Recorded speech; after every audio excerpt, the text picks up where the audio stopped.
טוב, בוקר טוב, בשם השם נעשה ונצליח. נזכה להגדיל תורה ולהאדירה. On arrive, aujourd'hui nous sommes le vendredi 21 du mois de décembre, le Yud Gimel du mois de Tevet, Chaim Tovim Ul Shalom. שנזכה להגדיל תורה ולהאדירה בתכלית של יראת שמיים לעילוי נשמת כל מתי ישראל, רפואה שלמה pour tous les malades d'Israël. Il est déjà 8h35, on va commencer directement le shiur avec le rabbi de Lubavitch sur ses commentaires de la paracha de la semaine, un shiur dédié tout particulièrement pour Reuven Haddad de Marseille et David.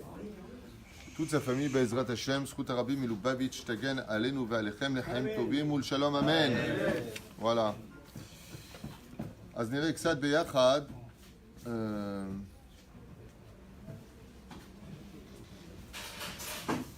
pour ceux qui sont de Marseille et qui veulent nous soutenir ici, il y a une Amouta qui s'est créée à Marseille par le biais de Reuven et de David qui ont fait un travail assez important et phénoménal. Ceux qui se sentent vouloir en tout cas avoir un pied en Israël, participer à tout ce que nous faisons ici dans le domaine de la Torah, des mitzvot, Baruch Hashem, de Makolev, des pauvres dont on s'occupe, pour faire grandir la Torah en Eretz Israël, qui est d'un degré beaucoup plus supérieur que tous les autres degrés, pourront s'adresser à Reuven ou à David, à Marseille, Reuven Haddad, qui viendront même jusqu'à vous, s'il le faut, pour faire de Horat Keva, et vous recevrez un serfa pour les habitants de Marseille. Ceux qui nous suivent pourront aujourd'hui avoir le mérite, je dis bien le mérite, de nous faire de Horat Keva, pour que nous puissions maintenir la Torah ici, surtout qu'on va faire construire, si Dieu veut, un centre, même deux, avec l'aide d'Hachem, et plus encore pour s'occuper des autres synagogues dans les boutiques françaises. On ait le mérite, Bezrat Hachem, de faire grandir dans notre pays la Torah en l'honneur d'Hachem. Vayehi Yaakov, la paracha de la semaine, ici, il nous parle, 12e paracha du livre de Bereshit, d'un cycle qui se ferme pour laisser démarrer une autre histoire. Maaseh Avot, Siman Labanim, on vient de quitter le livre de Bereshit qui constitue la moralité de la naissance du noyau du peuple d'Israël et une tkoufa intermédiaire, c'est-à-dire que le peuple d'Israël se divise toujours en trois dimensions. Comme tu dirais Kohanim, Lévim, Israël, il y a Avot, Shvatim, Ve'am. Pareil, donc je traduis. Il y a les pères, il y a les tribus et il y a le peuple. D'accord ? C'est trois à chaque fois, trois choses différentes qui vont se diviser constamment par trois dans l'histoire. Les Avot Akdoshim nous ont montré quels étaient les piliers principaux sur lesquels le peuple devra se construire. Abraham nous a apporté le chesed, la bonté, le service de l'autre. Comme hier, j'étais un petit peu embêté en sortant de chez moi. Le voisin, il a un mauvais minag. Il sort sa poubelle dehors. Comme ça sent mauvais, il la met dehors dans le hall. Ce qui fait que quand tu ouvres l'ascenseur, eh bien, tu as le droit de savoir ce qu'il a mangé. C'est sympathique. Et je suis parti pour taper à sa porte, lui demander de rentrer où sa poubelle ou d'aller de la sortir. Et je me suis posé une question. Je me suis dit, pourquoi Hachem il me fait ça ?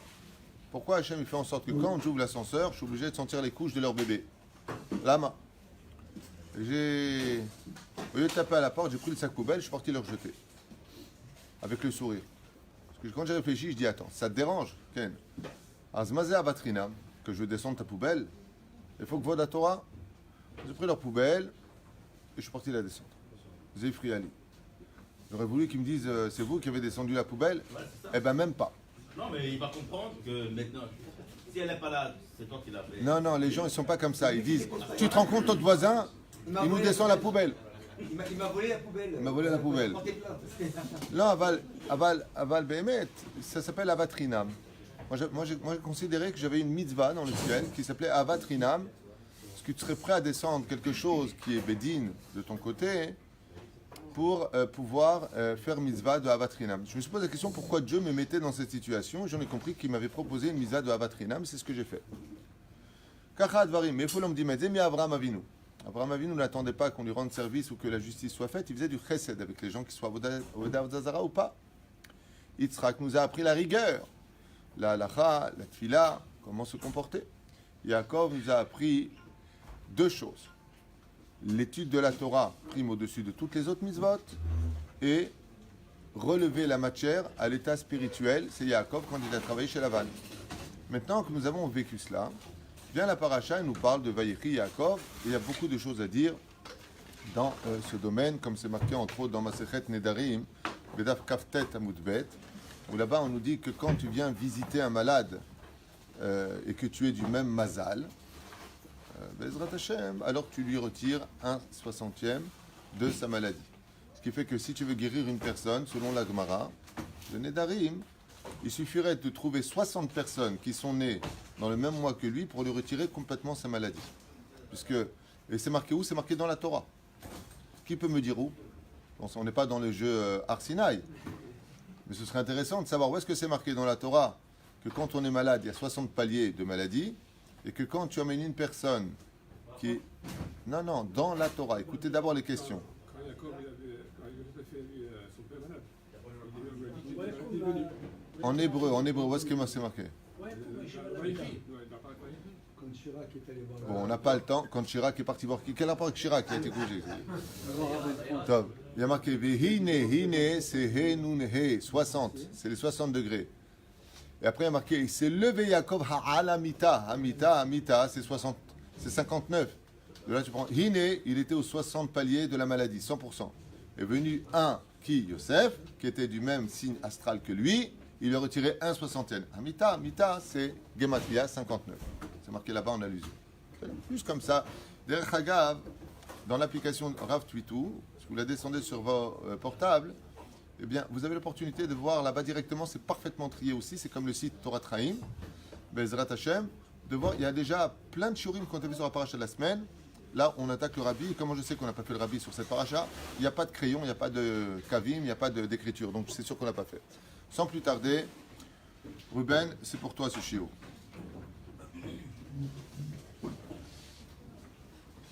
Vayechi Yaakov be'eretz Mitzrayim, il a vécu en Égypte. Juste avant, je m'étais posé une question, avant de commencer. Toujours que je me la ramène, vous me connaissez. Yaakov Avinu, il fait jurer à Yosef de le ramener immédiatement en Eretz Kenaan, en Israël, dès qu'il meurt, de ne pas le laisser en Égypte. Rachi ramène plusieurs raisons à cela. De peur qu'il fasse de lui une Avodah Zara. J'ai remarqué que c'est une tendance un peu spéciale des Goïms, que dès qu'un juif meurt, de faire de lui un dieu. C'est quand même curieux. Les non-juifs nous adorent morts, et une fois, ils préfèrent qu'on soit mort pour faire de nous des dieux que vivants et de faire de nous des hommes. Une particularité incroyable dans l'histoire. Mais Rachi, il y a 1000 ans en arrière, il dit on a eu peur qu'il fasse de lui un dieu. Pourquoi je vous dis ça? Parce que, une réflexion, pourquoi ils n'auraient pas fait de lui un dieu quand il était vivant? Il y a quelque chose de très très spécial qui s'installe ici. C'est que les goïms savent que mort, on peut plus aider encore les vivants que vivants. C'est un moussar eskel que j'ai appris de mon rab Rabbi Moshe Deri, car une fois je lui ai dit, mais quand vous partirez de ce monde, comment nous on va faire? Il m'a dit d'abord il y a Dieu qui est là, et puis à part cela, n'oublie pas une chose, quand on est mort, on peut plus aider que quand on est vivant. Je lui ai dit comment? Il m'a dit le tzaddik, quand il est vivant sur terre, la proximité à Hachem, elle est dépendante de certaines conditions, mais quand il est mort, il est à côté de la Shrina, donc il lui parle directement. Donc, comme ça, des petites parenthèses importantes. Alors la question que je m'étais posée ce matin, avant de venir prier avec vous, c'est comment se fait-il que Yaakov Avinu se fait enterrer dès qu'il meurt, tandis que Yosef demande lui aussi à se faire enterrer en Israël, seulement quand tout le monde va sortir? Une question que je me suis posée ce matin et j'ai eu la réponse. Vous avez une idée? Pour pouvoir traverser la mer. Peut-être qu'il avait, par le roi Hakodesh, il savait qu'il aurait besoin de lui pour traverser la mer. Et donc il fallait qu'il l'emmène au moment où il partirait, pas avant. C'est ça? presque. Tu as presque donné la réponse, comme tu n'as pas donné la réponse, tu sors. Et donc, eh bien c'est exactement ça. Yosef Hatzadik, il a fait Meoda Martha, je suis très très étonné que ça soit aussi rapide que ça, Kol HaKavod. Yosef Hatzadik, pourquoi il n'a pas demandé comme Yaakov Avinu à la Vachalom de sortir dès qu'il mourrait de l'Égypte et qui demande d'attendre les 210 ans d'esclavage pour sortir avec eux? Parce qu'ici, il y a quelque chose de phénoménal à retenir et ceux qui sont en galoute doivent l'entendre plus que tout. Le Vadaï en Eretz Israël, mais surtout en galoute. C'est que la galoute, la clé de la Géoula, dépendra du Shomer Brit Mila. Et étant donné que Yosef Hatzadik était le gardien de la Brit Mila Sfirat à Yesod, il savait que les opposants spirituels, les Averot qui seraient faits de Zera Levatala dans l'assimilation de l'Égypte, ne pourraient pas les laisser partir s'il n'y a pas au moins un représentant de Shomer Brit Mila. Et donc s'il s'était fait enterrer dès qu'il serait mort, comment ils auraient pu sortir? Remarquez, ils ont apporté le haron de Yosef et la mer s'est ouverte. La mer, elle s'est ouverte pourquoi? Il dit « Elle est Ovda Avodazara, elle est Ovda Avodazara ». Il n'y a pas une plus grande Avodazara que celui qui est addict à quelque chose. Et malheureusement, la première chose sur laquelle on est addict dans ce monde, c'est la débauche. Qu'elle soit orale, la vulgarité, qu'elle soit physique, avec les actions. Et donc Yosef Hatzadik sait qu'il est la clé de la Géoula. Et pour nous, c'est un Moussar Eskel. Yaakov, lui, il retourne en Eretz Israël. Aval Yosef se doit de rester. Les Atzmot Yosef doivent de rester. Parce que quand quelqu'un est Shomer Brit Mila en France, il peut à lui tout seul sauver toute la ville dans laquelle il vit pour les Juifs. Asrut Shelo. Et tu vois ce qu'on apprend ça? Yosef, à lui tout seul, a sorti un peuple entier d'un pays. Donc quand un Juif, Bezrat Hashem, a l'opportunité de fauter avec la Brite, que ce soit seul, Chazve Shalom, que ce soit avec une non-juive, Chazve Shalom, que ce soit avec sa propre femme quand elle est Nida, Chazve Shalom, écoutez bien le message extraordinaire de nos sages. S'il s'abstient de fauter, qu'il sache que non seulement c'est un héros pour lui, mais il vient de sauver et d'être le passage de la Géoula à Eretz Israël parce qu'il a été Shomer Brit Mila. Mais ça, c'est la raison pour laquelle Yosef dit « Ne me sortez pas avant l'heure, laissez-moi sortir avec vous ». Et pourquoi? Il dit tout simplement parce que sans moi, vous ne pourrez pas sortir. Il y aura du Zera Levatala, il y aura des choses qui vont se faire et vous avez besoin d'une clé pour ouvrir la mer Rouge. Et c'est grâce au tombeau de Yosef que nous sommes passés dans la mer Rouge. Vayanos, Gzera Shava, disent les Chachamim. Marqué Vayanos, Anayam, la mer s'est retirée. Et Vayanos, on le retrouve où? Pour Yosef, quand il était face à la femme de Poutifera, où il aurait pu fauter. Elle est venue avec la Stagninout, elle est venue en disant, tu sais, j'ai vu dans les étoiles, les chemins, toi et moi, on doit avoir un enfant. Elle parlait d'Osnat, qui était une fille adoptée. Ouais. Et là, la fille, elle était très belle, il n'y avait personne. Allez, tu feras tchouva. Yosef Hatzadik, qui dit non. Vayanos mina heder. Il savait que lui était la clé de la Géoula, très souvent. Une petite action de rien du tout à nos yeux, en disant, bon, j'aurais pu fauter, je ne l'ai pas fait. En réalité, tu viens de sauver non seulement ta vie, non seulement ton monde futur, mais toi, tu peux carrément apporter la Géoula à l'échelle de ton quartier, de ta ville ou même de ton pays. Zéakdoucha Aïlaït de Yosef Hatzadik. Il y a d'autres raisons à cela. Alpisod, Yosef c'est le juif de Galout, Yaakov c'est le juif d'Eretz Israël. C'est pour ça qu'il y a marqué Israël dans le texte. Et lui dit non, moi je retourne là-bas. Tandis que Yosef va engendrer Ephraïm, c'est le côté Galout de l'histoire. C'est un non-sujet pour lui-même. C'est le juif de la Galoute. Il a beaucoup de mal à quitter la Galoute jusqu'à ce qu'il arrive à la dernière limite, les ossements de Yosef. Il y a des gens qui sont particulièrement attachés à la Galoute, des tzadikim, okay, il y en a. Et leur histoire est tout simplement qu'ils sont attachés aux nitzot qui se trouvent dans le domaine de la Galoute. Et eux, ils ont du mal vraiment à revenir en Eretz Israël. Ils ne veulent revenir que quand ils sont morts. C'est le cas de Yosef. Vayechi Yaakov, tant qu'il n'est pas enterré, vous savez que l'âme ne peut pas monter. Une âme d'une personne décédée n'a pas de repos jusqu'au moment de l'enterrement. Quelqu'un m'a envoyé un message hier, il m'a dit, je crois à Jérusalem, je ne sais pas où, ils veulent attendre que la famille arrive des quatre coins de la terre pour venir à l'enterrement. C'est de l'égoïsme. Ouais, quoi, alors je ne viens pas à l'enterrement, mon père, ma mère. C'est de l'égoïsme. Si tu aimes tes parents, si tu sais comment ça se passe, enterre-le, tu iras après. Enterre-le vite. Chaque seconde en dehors du corps quand on est mort, c'est une éternité de souffrance. Vous vous rendez pas compte. À Jérusalem, la Chevra Kadisha n'attend personne. Je l'ai assisté à ça de mes propres yeux pour le beau-père de mon frère. Ils étaient sur la route de l'aéroport. La Chevra Kadisha a poussé tout le monde, sont partis l'enterrer. Vous venez pas. Vous savez pas ce qui se passe. Assour, les Hamtin, on n'attend pas pour ce genre de choses. Mais bon, les gens font passer les sentiments du cœur avant la connaissance des choses. Voilà, c'est Shem Yazor. Omer Arabi Milubavitch Zecher Tzadik Vekadosh Livracha. Parashatenu niftacha bepasuk vayichi Yaakov beretz Mitzrayim sheva esrei shana. Combien de temps il a vécu là-bas? On me rappelle le Baal HaTurim. Vayichi, c'est Gematria 34. Pourquoi 34? Pour t'enseigner que les plus belles années de Yaakov Avinu ont été les 17 ans qu'il a vécu avec Yaakov à étudier la Torah. Youssef. Avec Yosef, pardon, Yaakov, il a vécu avec Yosef 17 ans. Et encore les 17 années où il les a vécu près de lui en Égypte, puisqu'il est arrivé à l'âge de 130 ans et que Yaakov Avinu décède à l'âge de 147 ans. Donc, Vayechi, quelles furent les années de vie, celles où il a vu un fils, alors qu'il en avait d'autres. Réponse, quand tu vois un fils qui marche sur tes pas à toi, ça te donne la vie. On ne fait pas de préférence, mais quand, par exemple, imaginez, je vous donne un petit exemple, vous allez me dire ce que vous en pensez. À l'échelle spirituelle, un Rosh Yeshiva, il a 10 enfants. Il y en a un seul qui va sur vraiment le chemin de son père, sur la façon de diriger la yeshiva, qui s'inquiète que les élèves ne manquent de rien.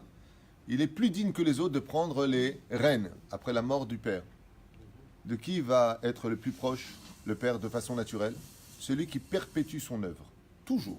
C'est pas qu'il aime moins les autres, Chas v'shalom, mais c'est qu'il va vivre à travers celui qui perpétue son œuvre. Zevarim Brourim. C'est le cas de Yosef. Mais vous avez dit en plus la dernière fois que si on a des enfants, et même que c'est pas l'aîné, c'est le seul qui est très bien dans la Torah, c'est comme si c'était lui l'aîné. C'est ce que vous avez dit. C'est encore autre chose, effectivement. L'aîné peut perdre son droit d'aînesse, c'est d'ailleurs le sujet du Sod HaChashmal sur la Parashat Vayechi. Réhouven perd son droit d'aînesse pour le donner à Yosef Hatzadik, exactement, d'accord? Parce qu'en réalité, des réalités, la justice s'est faite parce que le premier qui aurait dû naître, c'est qui? Ben, c'est Yosef. Parce que Yaakov, il est parti avec Rachel dans sa tête alors qu'ils l'ont trompé, ils ont mis Léa, d'accord? Aval, le droit d'aînesse peut se perdre spirituellement car c'est le Chacham qui a acheté son droit d'aînesse par la Zikna. Zikna en hébreu veut dire deux choses, vieillesse ou Chochma, l'intelligence. Par exemple, tu as un fils, on va prendre les Dalton. Tu as Avrel, Brel, d'accord? Alors c'est le plus grand, on va dire que c'est l'aîné. Mais tu as le troisième ou le quatrième, en général le troisième enfant, il est toujours particulier dans le judaïsme. Vous vérifierez, tous les enfants numéro 3 sont toujours particuliers. Abraham, Yitzhak, Yaakov, qui est le préféré de Dieu? Yaakov. Myriam, Aaron, Moshe. Toujours le troisième. Le troisième, j'ai pas dit que c'était le meilleur. C'est vrai?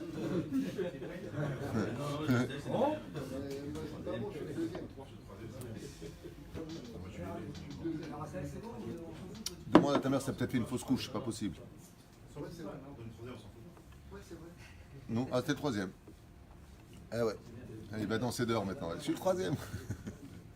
Rabotaï, le troisième est toujours particulier. Et pourquoi je disais ça? Parce qu'il y en a un qui se l'est ramené et qui m'a parlé de je sais pas quoi. Ah voilà. Donc le troisième, si par exemple il est plus dans la Torah, alors résultat, il va prendre une primauté. Par exemple, tu as des enfants qui sont aînés, mais ils ne sont pas dans la Torah. Et tu as celui qui est Chacham, qui est dans la Torah. Comment on considère dans la Torah les frères aînés qui parlent devant le frère qui est dans la Torah, qui est Chacham? Je parle de frère vraiment qui est Chacham. Golem, comme ça dit la Mishnah. Comment tu reconnais un golem, un corps sans vie? C'est celui qui parle devant celui qui a de la Chokhmah.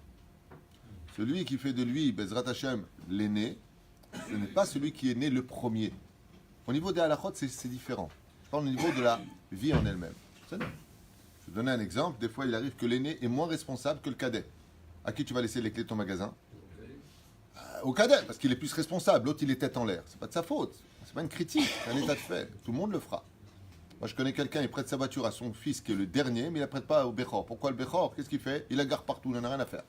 Sur le rouge et blanc, il se met devant les commissariats de police. Chaque fois qu'il apprend, il y a des problèmes.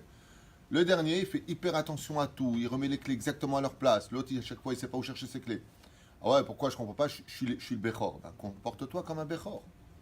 Il ne suffit pas d'être né l'aîné pour avoir ce titre. Il faut mériter aussi ce titre. Ken.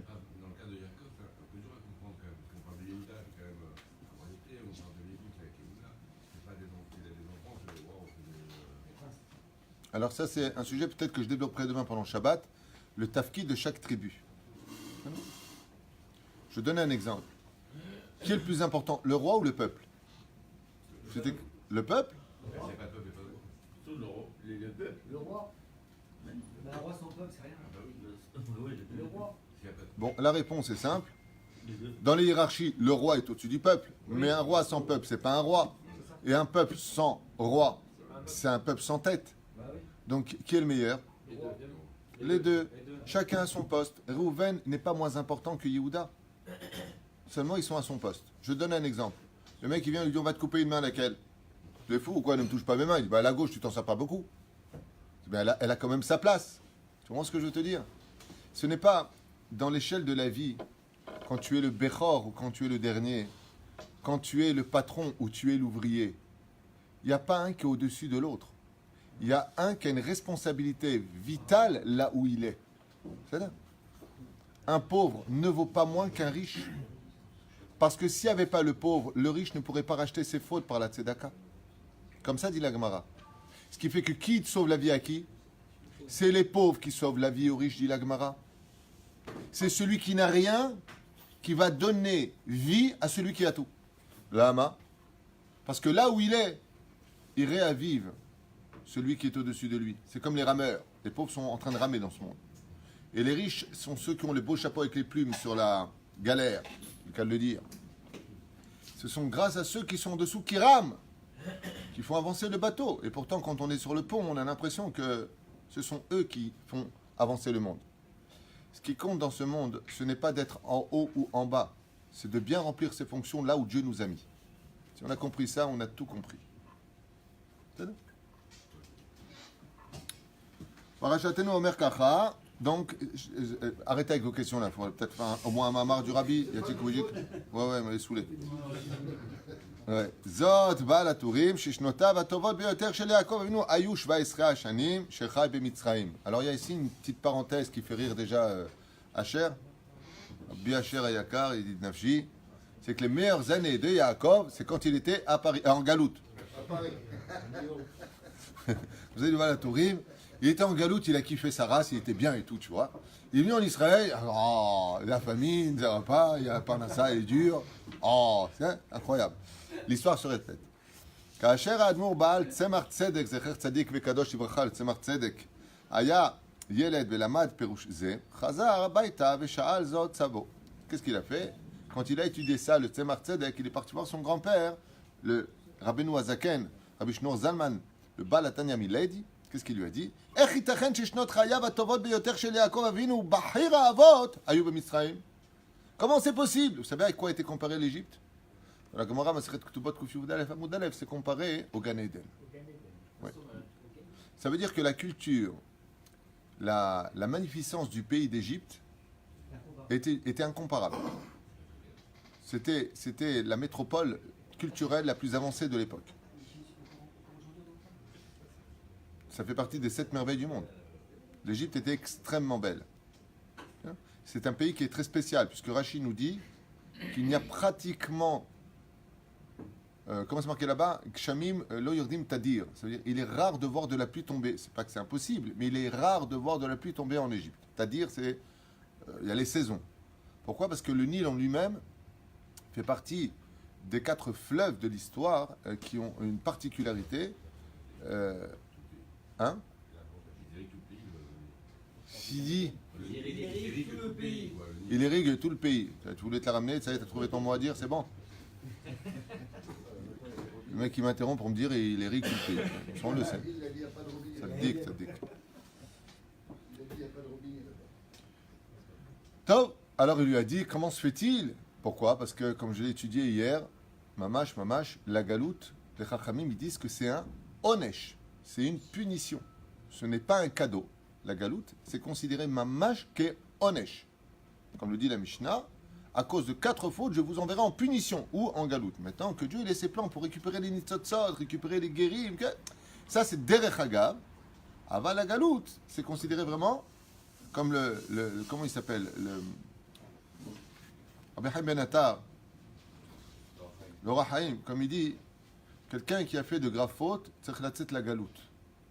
Tu vois bien que celui qui quitte, lui-même il s'est engagé pour 7 ans, sauf qu'il ne les a pas fait. Aval, qu'est-ce qu'il fait? Il sort en galoute. Il sort en galoute. Sortir du pays d'Eretz Israël, c'est considéré comme étant une yérida. Je descends. je sors du pays. Okay? Et donc, le Tzemar Tzedek, il était étonné, il a dit, comment la Torah elle peut dire que la plus belle vie de Yaakov, c'était en Galout? Analo Rabbi Shilifne, Yiridato le Mitzrayim, Shalach Yaakov et Yehuda le Orot le Fanav, Shuro Chaza le Atkin Lot Bet Talmud. Il dit, je vais te dire pourquoi. Il lui a répondu le Baal HaTanya. Il lui a dit, parce que Yaakov Avinu, avant de descendre en Égypte, il a dit, dans quelle terre nous allons nous installer? Il lui a dit à Goshen. Goshen, elle avait une particularité. Ça a été un cadeau qui a été donné de Pharaon lui-même à Sarah pour lui demander pardon de l'avoir enfermée. Sarah, qu'est-ce qu'elle a fait avant de partir? Elle est partie à Goshen, explique les Chachamim, Vekitcha et Amakom. Elle a sanctifié les lieux. Qu'est-ce que fait Yehuda? Il part là-bas, et avant de construire la maison de Yaakov Avinu, il construit d'abord un Beth Midrash. Et un Beth Midrash, ça a une particularité. Selon certains parshanim, certains commentateurs, quand on est en galoute, il y a une façon d'être en Eretz Israël. C'est dès que tu rentres dans un Beth Midrash. J'ai pas lu ça. Okay. Ça, c'est le Gaon de Vina qui explique ça. Mais là, ce que je te dis, c'est ce que j'ai lu Mamash, c'est le Beth Midrash. Quand tu rentres dans une bête à Knesset, ça s'appelle Migdash Mouat, c'est comme si tu es déporté quelque part en Eretz Israël. Le Zohar, il donne une autre façon d'être en Eretz Israël. Be'adia. Mamash Be'adia. Il dit, c'est celui qui est en galoute et qui soutient Oulel Moshe, qui soutient le Rav Tuitou, comment on dit, la Torah d'Eretz Israël. Ça, c'est le Zohar, mais Forash. Vous le retrouverez d'ailleurs dans Me'am Loez, en hébreu, dans la paracha d'Aïchi. Tout celui qui soutient la Torah en Eretz Israël, ouais, est considéré selon le Chida, qui le ramène au nom du Zohar d'Erech Hagav, comme si qu'il était lui-même en Eretz Israël. Ça veut dire qu'il justifie le pourquoi il est en galoute. Parce qu'il soutient la Torah d'Eretz Israël. Ce qui fait que d'aider un kollel en galoute, c'est une tzedaka. D'aider un kollel en Eretz Israël, c'est un devoir. C'est pas la même chose. Comme ça dit le Chida, ce n'est pas une tzedaka, c'est une obligation. Ayan ba contraste du Chida Kadosh, c'est marqué là-bas. Vous le retrouverez en français aussi dans sa biographie. Shete Esham Torah, Shelomdim Torah, Mitkarvim el Hashem ve'icholim lichyot chaim amitiyim gam bemitzrayim arvot haaretz. Alors il dit ici, si un juif Behemet, il vit sa Torah à un très haut niveau, a dit le Baal HaTanya, à son époque, parce qu'il n'y avait pas encore Eretz Israël qu'on a aujourd'hui, bien sûr. On parlait à l'époque où ici il y avait des lions, des choses comme ça, il dit malgré tout. Là-bas il y avait la famine à l'époque de Yaakov. Okay? Il y avait la famine. Il dit, Bevadaï, que si tu vas maintenant en galoute, ce sera plus facile. Comme dit le Zohar. Comment s'appellent les juifs en galoute? Vous savez comment on appelle un juif en galoute? Des malachim. Et les malachim, ils vivent où? Quel est le support des malachim? C'est les nuages. C'est pour cela que quand on était dans le désert en galoute, on était dans les nuages. Et on avait une nourriture qui appartenait aux anges, la manne, qui vient du Gan Eden. Et c'est pour ça qu'ils n'ont pas voulu rentrer en Eretz Israël. Ils ont dit, on était mieux dedans là-bas, on pouvait étudier la Torah mieux dans les nuages. Et Dieu leur a répondu, mais je veux pas des anges, je veux des hommes. Et quand est-ce qu'on est un homme? Quand on vient en Eretz Israël. D'ailleurs, quand quelqu'un ne veut pas se battre, qu'est-ce qu'on lui dit? T'es pas un homme. Non. Le combat en Eretz Israël, pour ceux qui disent c'est dur Eretz Israël, parce que le combat il s'adresse au niveau des hommes. Ici, il faut être un homme. Ken. Pourquoi la halakha, elle autorise un homme à aller en galoute pour étudier la Torah? Si justement Dieu ne veut pas ça. J'aimerais bien qu'on finisse les phrases. Vous savez, c'est un problème de virgule. La Torah nous permet de sortir pour 3 raisons d'Eretz Israël. Aller étudier chez son Rav la Torah, chercher une Kala ou pour sa Parnassa. Mais dans quelles conditions c'est marqué? Avec une date de retour. Habibi. C'est-à-dire, je vais et je reviens. Et la Gemara ne va pas hésiter à nous dire, ils sont allés, mais quand ils ont quitté Eretz Israël pour aller étudier la Torah en Babylonie, où il y avait les Chachamim, qu'est-ce qu'ils ont fait? Non, ils se sont jetés à l'eau, ils ont nagé de toute leur force, ils ont pleuré sur le sable d'Eretz Israël en disant comment on a pu te laisser tomber, toi, Eretz Israël. Ça, c'est la suite de la Gemara. Et je ne sais pas pourquoi les gens, ils aiment bien s'arrêter là où ils veulent et disent, t'as vu? Non, il y a une suite. Le point, il n'est pas là, il est plus loin. Toula Michel. Faire encore insulter. יש לבאר את השאלה, התשובה, עומק יותר, כל תכלית עבודת האדם בעולם הזה היא להתעלות מעל מגבולותיו של העולם ולהגיע Les dvekut ve'en sof baruchu. Le rabbi, il dit, il y a lieu de comprendre profondément ce qu'a voulu dire le Baal HaTanya, que le but principal de ce monde, c'est de monter la neshama du juif à un très très haut degré, dans le en sof baruchu, de dévoiler Hachem dans le monde. Donc il y a une mission galoute qui est très importante, c'est de dévoiler Hachem dans le monde. Donc si tu es là-bas dans cette place, eh bien, utilise ce moment important pour lequel tu es là-bas, pour servir ton peuple, pour étudier la Torah, pour t'élever. C'est-à-dire, Mitzrayim et Samelet est à Efer HaGamour. Et on peut dire que pourquoi Yaakov Avinu, il était bien là-bas. Il dit parce qu'il a réussi à s'élever à un très haut degré spirituel dans un monde qui était fait pour l'opposé absolu des plaisirs physiques de ce monde. C'était l'Égypte. Donc il dit ça n'a rien à voir avec la galoute. En disant c'est plus facile la galoute. Regardez comment le Rabbi déjà il explique les choses ici. Ça change complètement d'image. Le Rabbi il dit que le but de ce monde, c'est de faire briller la lumière au summum de notre potentiel comme Dieu nous a créés. Donc quand tu es dans le pays opposé à cela, comme l'Égypte qui était Shtufazima, qui était imbibée de débauche, c'est pour ça que ça a été de très belles années. C'est-à-dire que le Rabbi explique que Yaakov, il s'est vanté en disant c'était des très belles années, ce que j'ai vécu en galoute. Parce que j'ai été capable, comme on l'a vu avec Lavan, il me Lavan Garti. Ah, t'as vu, je ne suis pas tombé. Je suis resté fidèle. Mais là, carrément, qu'est-ce qu'il va faire? Il va faire connaître Hachem à l'Égypte. Et ça, c'est une victoire. Je ne suis pas resté à chômer. Je suis resté, mais j'ai fait briller l'Égypte à un tel point que Rachid dit qu'il a tellement fait connaître Dieu aux Égyptiens, le Dieu d'Israël, l'unique, qu'ils auraient été prêts à faire de lui un Dieu. Ben, comment tu peux faire de Juif un Dieu? Mon Dieu. Hein? Ça est arrivé il y a 2000 ans. Ouais, mais maintenant c'est fini. Mitzrayim v'agvulot. Zo efo hashela. Ech yitechen shedavka b'Mitzrayim yagia Yaakov leshlemut chayav. Et comment Yaakov il a pu dire cela? Écoutez bien, la suite elle est merveilleuse. Yaakov Avinu, quand il était en Eretz Israël, comment dit la Torah? Ishtam Yoshev Ohalim. C'est un homme qui en Eretz Israël était assis en train d'étudier la Torah dans la yeshiva. Est-ce qu'il a réussi à s'élever ici? Oui. Ensuite, il est parti dans le domaine de la colère, là où il y avait du moussard. Il est parti chercher sa femme, il y avait de la morale. Ah, il est parti chez Lavan, là-bas ça s'appelle Haran. Vehara Afashem, dit le Zohar. L'endroit de la colère. Est-ce qu'il est resté fidèle à Dieu? Oui. Bravo. Maintenant, il y a un troisième ring. Et si je t'emmène dans la débauche la plus totale, comme Las Vegas, je t'emmène en Égypte. Et là, c'est le troisième round de Yaakov. Et là-bas, il va faire connaître Dieu à des gens qui n'avaient que pour Dieu la sexualité. Et il réussit. Qu'est-ce qu'il dit? Game over. J'ai gagné mes 3 combats. J'ai été capable d'être un tzaddik en Eretz Israël. J'ai été capable d'être un tzaddik dans un endroit où la colère. Aseret Monim, combien de fois tu m'as changé mes conditions? Combien de fois un mec il vient, il te fait un contrat, il te rechange, après il te rechange, après il te rechange. 1000 fois, qu'est-ce que tu fais? Tu lui pètes la tête. Yaakov, pas une fois il s'énerve. Pas une fois il s'énerve. Il dit je suis resté fidèle. J'ai vu Dieu derrière chaque événement. Waouh! Il arrive maintenant en Égypte, endroit de débauche. Non seulement la débauche n'a pas influencé sur lui, mais c'est lui qui a influencé sa lumière sur eux. Il dit Arshav itzlachti. Comme ça explique notre saint et vénéré Rabbi de Lubavitch. Donc ça n'a plus rien à voir enfin de dire qu'il a trouvé un endroit sympathique pour étudier la Torah en galoute, donc c'était mieux qu'en Eretz Israël. C'est pas ça du tout le message. Il dit il faut l'itbonen. Qu'est-ce que tu veux dire? Que c'est mieux de vivre en galoute qu'en Eretz Israël? Chas v'shalom. Ki tachlit avodat adam ba'olam hazeh, le but il est italot me'al gvulotav shel ha'olam, de s'élever au-delà des frontières du monde, ou להגיע לדבקות באין סוף ברוך הוא et d'adhérer à Dieu.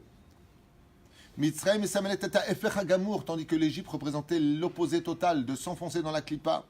Metzarim Agvulot ne dit pas l'Égypte, mais dit les frontières de l'Égypte qui te réduisaient à avoir un petit cerveau. Et donc le rabbi il dit comment on peut dire que Yaakov est arrivé au summum Vayichi Yaakov en Égypte. Al-Kar Ba'a Tshuva, Shekasher Kshurim et à Torah. De là, tu apprendras qu'un juif qui est en galoute, qui s'attache à la Torah de toutes ses forces,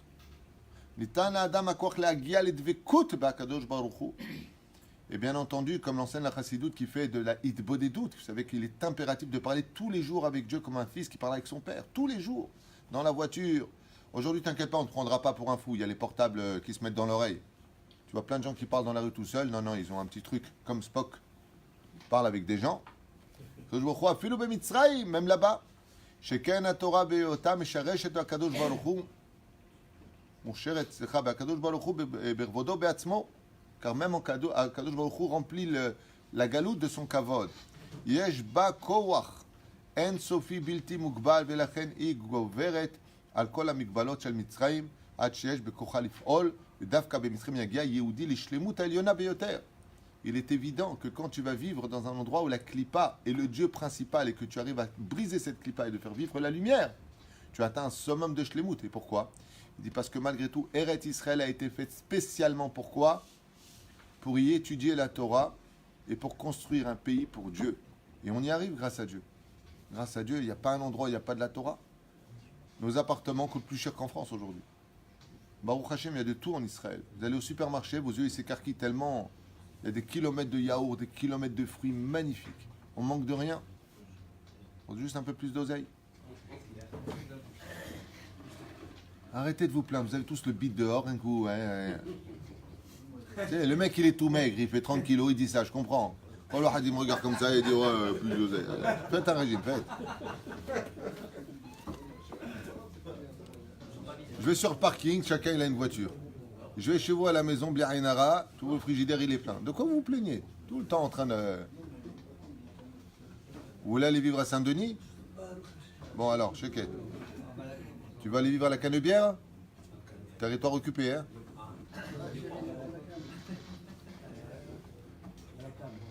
Ou là, cependant, l'Ichora, l'Onatan Arabi Tchouva Mleal, chez la Nerdo. Il dit ici, le rabbi, que la réponse du Balatania à son fils, à son petit-fils, le Tzemar Tzedek, n'est pas une réponse qui est satisfaisante malgré tout. Il faut comprendre plus loin. C'est pas que c'est pas satisfaisant, mais il veut dire par là que ça répond pas parfaitement à ce qu'a posé la question. Ok, ben alors ma Eretz Israël, Ashela eta, Echitachen, c'est Davka b'Mitzrim yagia Yaakov l'Ishlimut Chayav. La question était pourquoi Davka en Égypte, Yaakov a pu réussir à atteindre des degrés beaucoup plus élevés. C'est ça sa question. Et il dit le Balatania, ce qu'il a répondu, c'est que grâce à l'étude de la Torah, tu peux arriver à une très belle vie en galoute. Mais ce n'était pas ce qu'il a posé comme question. Lui, c'était Dafka, pourquoi en Égypte? Moi, je me suis permis de répondre à la place du Balatania en vous disant que c'est quand tu vas à l'opposé d'une chose et que tu brises la chose pour y faire apparaître ton identité que tu atteins le summum. Quand on lit ça, on peut comprendre pourquoi le rabbi était à New York. Brooklyn particulièrement. Summum du dieu dollar. Wall Street. Le rabbi, il est parti dans un contexte où le seul dieu aux États-Unis, vous savez qu'aux États-Unis, c'est très spécial la politique. Ils sont restés au niveau capitaliste. Quelqu'un qui n'a pas d'argent, ça ne soit pas à côté de quelqu'un qui a de l'argent aux États-Unis. T'as pas d'argent, t'es rien aux États-Unis. On te met de côté. Le dollar, il y est marqué, je crois en Dieu. Dans le dollar, il y a marqué effectivement je crois en Dieu. Il parle du dollar.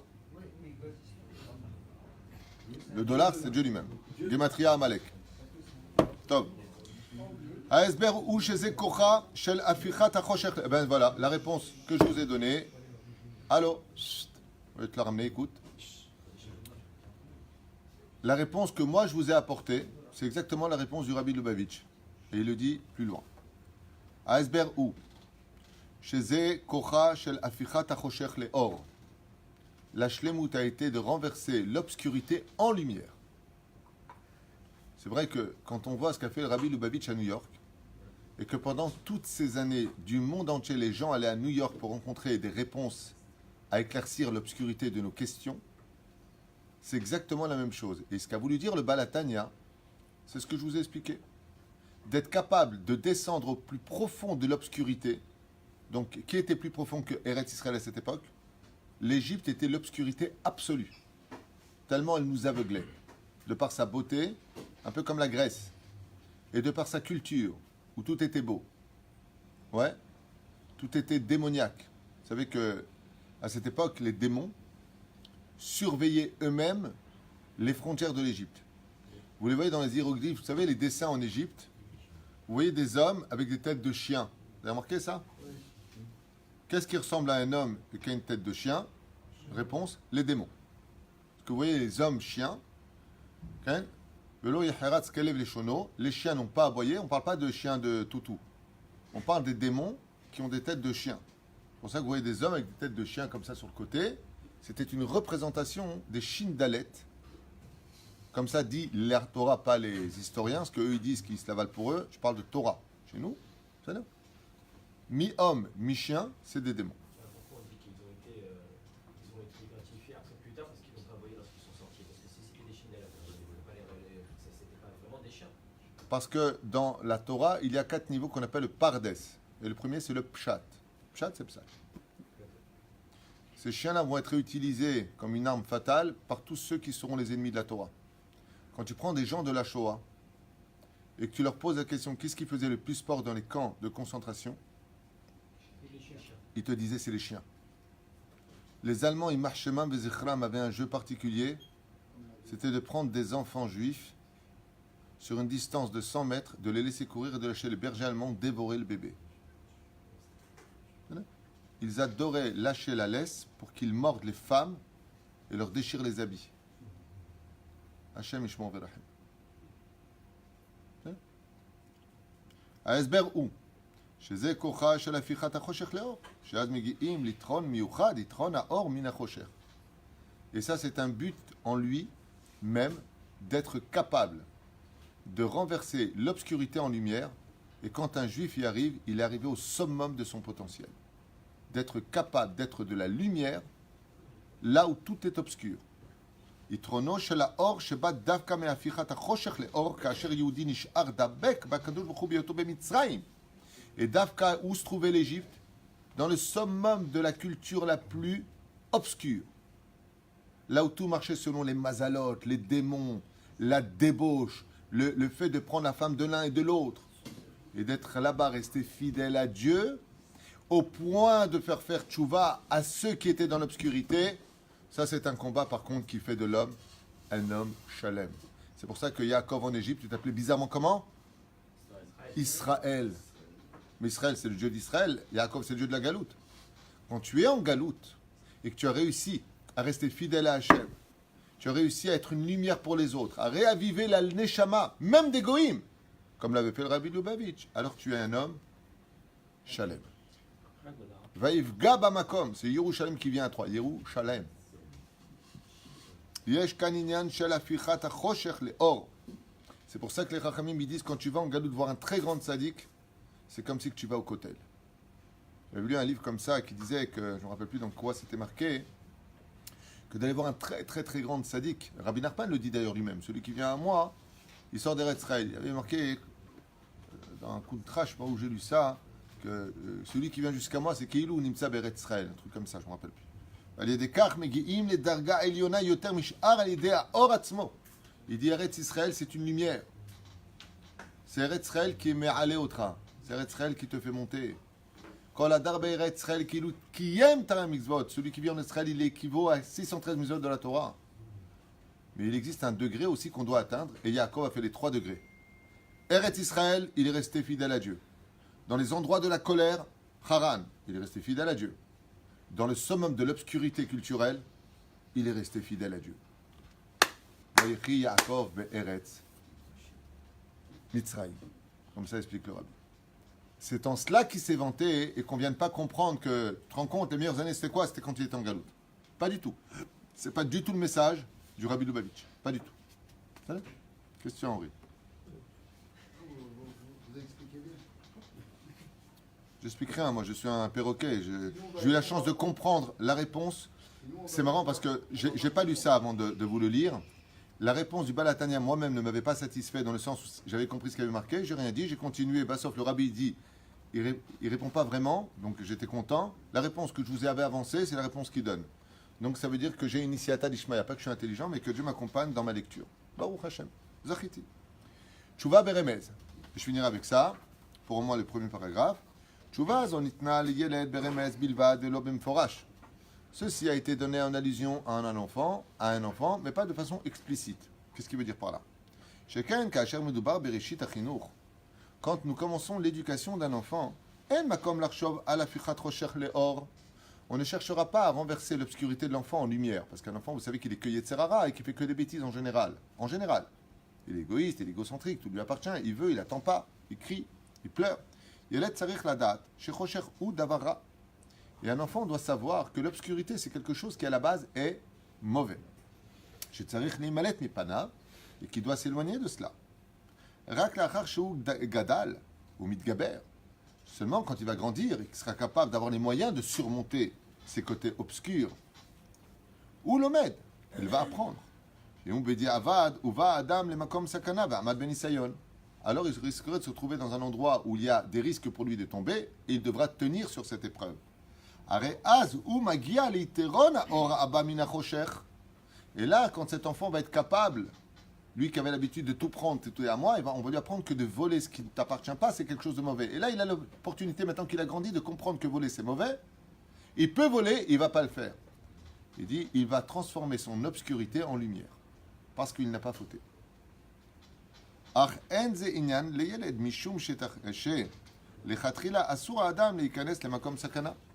Il va dire ici, mais malgré tout, il y a un problème. C'est qu'on n'a pas le droit, nous, d'aller chercher l'épreuve dans l'obscurité. Ouais. Zora'a shetmuna b'divrei Arabi. Sheim chalila chata Adam venafal tachat memshelet Mitzrayim. C'est que si un homme, est-ce que Yaakov est descendu lui-même voulant aller en Égypte, défier l'obscurité? Non. Donc ça rejoint ici. Pourquoi est-ce qu'il a dit c'est les plus belles années? Pourquoi? Il a dit parce que ce n'est pas quelque chose que moi j'ai demandé. Je ne suis pas parti défier l'obscurité. Mais on m'a fait descendre dans l'obscurité et donc j'ai tenu l'épreuve. Quand il a vu son fils, il aurait... Ça, vous savez, c'est extraordinaire ce qu'on vient de dire parce que ça veut dire que selon ce qu'on est en train de comprendre ici, c'est pas le mec qui veut aller en galoute. Il dit alors puisque c'est comme ça, moi j'ai vécu en Israël, je vais aller où? M'installer à Las Vegas et là-bas je vais faire. Il dit attention le rabbi, c'est pas ça du tout qu'on te demande. Tu n'as pas le droit d'aller te mettre toi dans l'obscurité. Mais Yaakov, pourquoi est-ce qu'il était content? Il dit parce qu'on m'a fait descendre en Égypte, alors j'ai tenu l'épreuve. Je n'avais pas le choix. On m'a fait descendre de force en Égypte.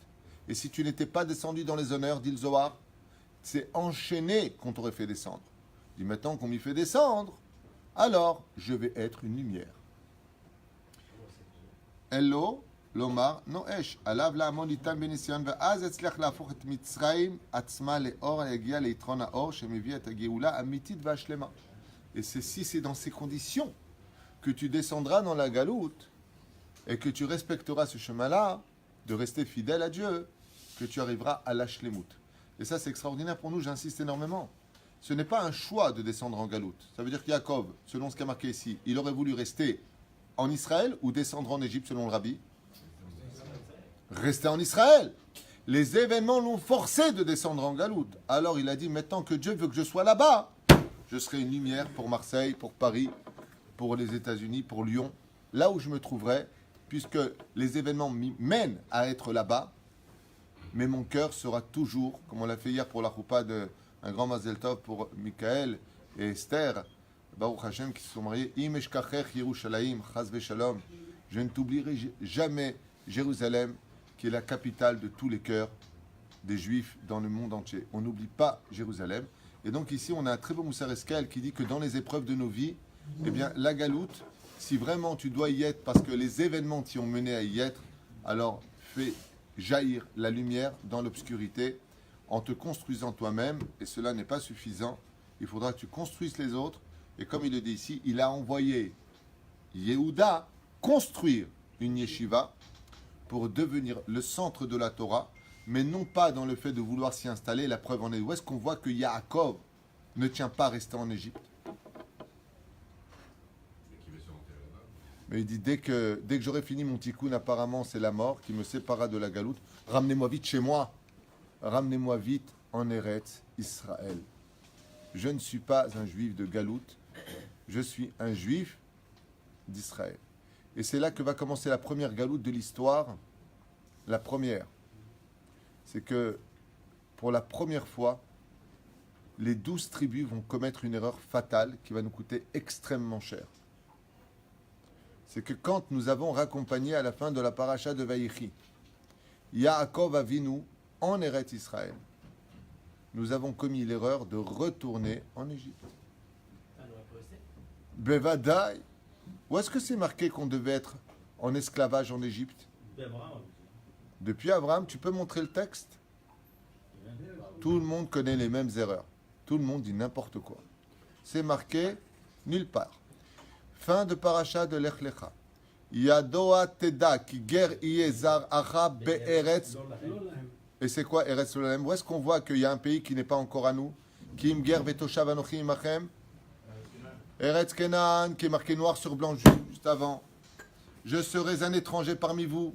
Be'eretz Lolahem. Tant que Dieu ne nous donnera pas cette terre de lui-même, la terre d'Eretz Kenan est appelée une terre qui ne nous appartient pas. C'est pour ça que Berena et Miti, où est-ce que je peux enterrer? Est-ce que je viens comme un Toshav ou est-ce que je viens comme un guerre?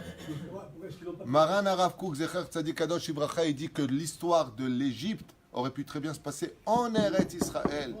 Et que les Avot, les Shvatim ont commis la première erreur dans la paracha de Vaïchi.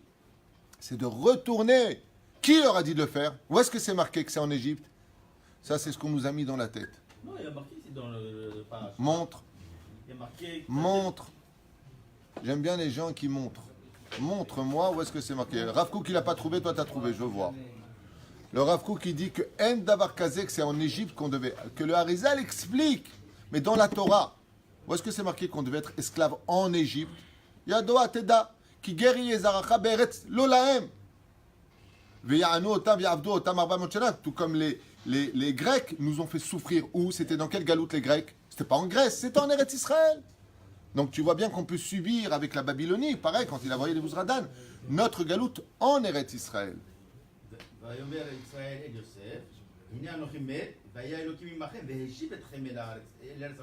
Nous, avant de mourir pour envoyer là-bas. C'est ce qu'il dit. Et c'est ça ta référence?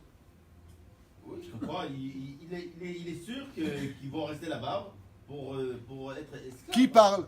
D'accord. Il est vivant ou il est mort? Il est vivant. Quand est-ce qu'il les a amenés? Quand il les a amenés, quand il était vivant. Quand est-ce qu'il les a amenés? Le jour où il est mort, c'est ce qu'il dit Rav Kook. Le Rav Kook, il explique, il dit, tout le Inyan de Yaakov Avinu à la Vachalom, il dit, c'est Dieu qui vous ramènera. Il n'a pas expliqué de quelle façon. Le jour où vous m'emmènerez pour m'enterrer, c'est l'occasion de rester. Qu'est-ce qu'ils ont fait eux? Ils ont décidé que l'Égypte serait le lieu dans lequel, eh bien, ils s'installeront. Et je vais te dire une chose. Je voudrais vous dire une chose que j'ai lue cette semaine d'extraordinaire pour répondre à ça. Juste un instant. Juste un instant, Rabotage. Je finirai avec ça parce qu'il est tard. Ouvrez bien grand vos oreilles. J'ai lu quelque chose d'extraordinaire dans ce domaine. Normalement, qu'est-ce qu'on aurait dû lire sur Yaakov, disent les Chachamim, quand il s'est installé en Égypte? Vayeshev Yaakov veretz Mitzrayim. Il y a marqué Vaïchi. Mais par contre, quand il arrive en Eretz Canaan, qu'est-ce qu'il y a marqué? Vayeshev. De là, les Chachamim, ils disent, quand tu arrives en Eretz Israël, tu t'assois. Ça veut dire je m'installe. Mais quand tu vas en Galoute, tu ne fais que passer des moments de vie. Vayehi Yaakov veretz Mitzrayim. De là, tu apprendras que c'était juste un passage en Égypte et que le Rav Kook dit que c'est marqué nulle part que nous devions être esclaves en Égypte. On aurait très bien pu être dans le Tikkun esclave en Eretz Israël. Ça n'a rien à voir. Ça, c'est après parce qu'on a fait le choix de retourner. Vous confondez tout. Au niveau des temps. C'est parce que nous avons choisi de retourner en Égypte. Maintenant, à Kol Met Hashem, on a vu ça dans le libre arbitre. À Kol Met Hashem, Dieu voulait qu'on descende en Égypte parce qu'il y avait une tzotzot, patati patata. Mais le libre arbitre est chez nous. Et si maintenant Yosef, il avait dit, Rabotai, on prend le blé nécessaire pour nous, je rends ma couronne, je démissionne. On reste en Eretz Kenan. Qu'est-ce qui s'est passé? Tasbirli. Eh ben, il y aurait eu la Géoula. Non, on a commis une erreur. On est en Égypte. Alors Dieu, il dit, l'homme est emmené là où il veut aller. Alors si tu vas me dire, une fois j'ai posé la question à mon Rav, je vous parle de ça en 1989. J'avais posé la question à mon Rav sur ça. Et je lui ai dit, mais je ne comprends pas, comment on aurait pu revenir? C'est les Shiva du Machon Meir, on étudiait le Rav Kook à l'époque, et c'est lui qui avait expliqué ça, le Rav, dans les écrits du Rav Kook. Et je lui ai dit, mais comment? D'un côté, on a vu qu'on est descendu en Égypte pour les Nitzotzot, et on serait parti en Eretz Canaan. Il m'a répondu quelque chose de très mignon. J'ai vu ta main, moi aussi je mets du déodorant, 2 minutes. Il m'a répondu quelque chose de très beau.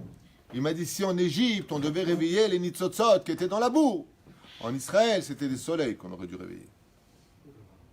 Dieu n'a pas de problème géographique pour régler les problèmes. Il aurait suffi d'envoyer d'autre façon des juifs pauvres. L'erreur qui a été commise de ce que j'avais étudié en yeshiva à cette époque, c'est que quand tu regarderas demain le texte pendant la lecture, où est-ce que c'est marqué qu'on doit retourner en Égypte? Tu verras que c'est une décision qui vient des juifs eux-mêmes et que cette décision va nous apporter à subir des choses qui sont terribles parce que Dieu n'est pas limité sur les domaines géographiques. Il fait ce qu'il veut. Et la preuve en est, nous sommes encore aujourd'hui, tant que Yerushalayim n'est pas reconstruite, le Beth Amikdash, en Eretz Israël, dans une galoute spirituelle. C'est pour ça qu'on dit à Pessah, les Shanaba, Yerushalayim à Benouya, Boné-Ya. C'est-à-dire reconstruire pour Hachem. Et pourtant, on est tous en Eretz Israël. Ken? Je pense, moi, que Jacob et aussi les frères de Yosef, ils sont retournés, si on peut dire, en Égypte, mais en fin de compte, ils ne sont pas retournés en Égypte. Ils sont retournés à Goshen, et Goshen, c'était à nous. Ça a été donné. Tu es en train de me dire, les Juifs sont retournés à Sarcelles, parce que Sarcelles, c'est à nous. Ah, qu'est-ce que parce que c'était donné à Sarah. Écoute, tu me fais du bon boulot. Il n'a pas été donné à Sarah. Baruch Adonai l'olam amen vamen. C'est le kashour, c'est le kashour. Shabbat shalom.